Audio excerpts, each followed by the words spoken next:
పేదవాడి పక్షాన నిలబడతాం, ప్రజా గొంతుకై నినదిస్తాం. వాయిస్ ఆఫ్ వాయిస్లెస్, తెలుగువారి మనస్సాక్షి సాక్షి టీవీ.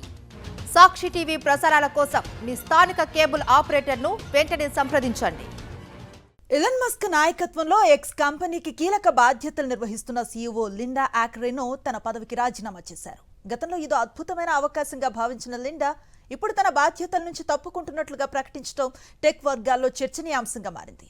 ఎలన్ మస్క్ నాయకత్వంలో జరిగిన మార్పుల తాలూకా పరిణామమా, లేక ఆమెకు ఎదురైన సంక్లిష్ట పరిస్థితుల వల్ల తీసుకున్న నిర్ణయమా అన్నది ఇంకా తెలియలేదు. 2023 మేలో ఎలన్ మస్క్ పిలుపు మేరకు ఎక్స్ కంపెనీకి సీఈఓగా బాధ్యతలు చేపట్టారు లిండా యాకెరినో.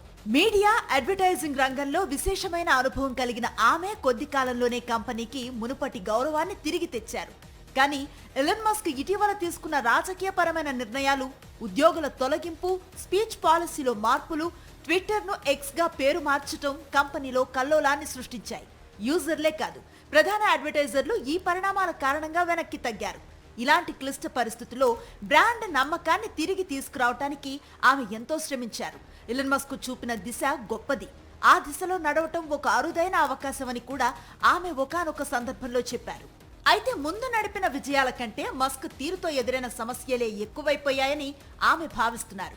విదేశీ ప్రభుత్వాలతో జరిగిన వివాదాలు, అడ్వర్టైజర్లను విమర్శిస్తూ మస్క్ చేసిన వ్యాఖ్యలు, అందులోనూ ఆయన భాషను కూడా మర్చిపోయిన సందర్భాలు తనకు భారంగా మారాయని భావిస్తున్నారని, అందుకే సీఈఓ పదవి నుంచి తప్పుకున్నారని న్యూయార్క్ టైమ్స్ పేర్కొంది. ట్రంప్ తిరిగి అధ్యక్షుడు అవటం, ఆయనతో కొంతకాలం సన్నిహితంగా మెలగటంతో అడ్వర్టైజర్లు మళ్లీ వచ్చారు. కానీ ట్రంప్ తో సంబంధాలు బెడిసికొట్టడంతో మళ్లీ వ్యవహారం మొదటికొచ్చింది. వీటన్నింటినీ దృష్టిలో ఉంచుకొని ఆమె రాజీనామా చేసినట్లుగా తెలుస్తోంది. ఆమె తన రాజీనామా ప్రకటనలో కారణం చెప్పలేదు. మస్క్ వ్యాపార సామ్రాజ్యంలో జరిగిన మరో ఊహించని సంఘటన ఇది. ఈ తాజా పరిణామం ఎక్స్ భవితవ్యంపై అనేక సందేహాలు తలెత్తుతున్నాయి. ఇక ఎక్స్ భవిష్యత్ దిశ ఎటు? మస్క్ కొత్త వ్యూహాలు ఏమిటి? లిండా యాకెరినో వెళ్లిపోయిన చోటికి ఎవరు వస్తారు? ఇవన్నీ ఇప్పుడు ప్రశ్నలే.